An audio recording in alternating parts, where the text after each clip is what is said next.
2.362 nuovi casi positivi nelle ultime 24 ore in Veneto, sfiora il 100% la popolazione over 80 vaccinata, mentre la fascia 12-19 tocca quota 74%.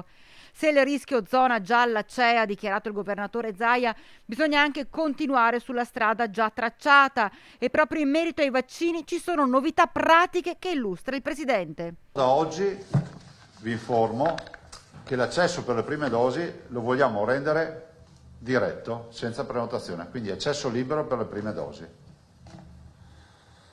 Ci sarà magari un po' di tensione, perché comunque dal punto di vista organizzativo capisco questo, però noi abbiamo necessità di dar modo a chi vuole mettersi in sicurezza che si possa vaccinare velocemente. La prima dose è come se la prima tappa, cioè se non fai quella non hai la speranza di arrivare alle altre tappe e quindi alla messa in sicurezza totale, o quasi.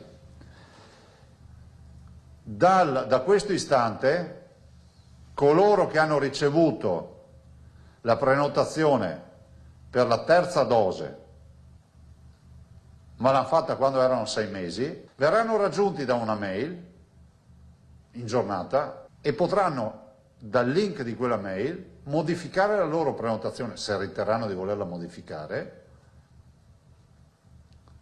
in sicurezza. Chiunque, diciamo da oggi domani, inizierà a prenotarsi avrà come risposta la venuta prenotazione, ma anche la possibilità in qualsiasi momento di modificare la sua prenotazione. Senza perdere il posto. Lancia un appello a non abbassare mai la guardia. Se da un lato dobbiamo chiedere che si controllino i pass, i Green Pass, perché è fondamentale, dall'altro devo anche dire che un po' di lassismo anche da parte nostra come cittadini c'è. Bisogna indossare la mascherina, ma in maniera ossessiva, che sia all'aperto o al chiuso. Se sei in mezzo alla folla devi usare la mascherina. Dobbiamo proprio arrivare alla zona rossa perché non vogliamo portare la mascherina.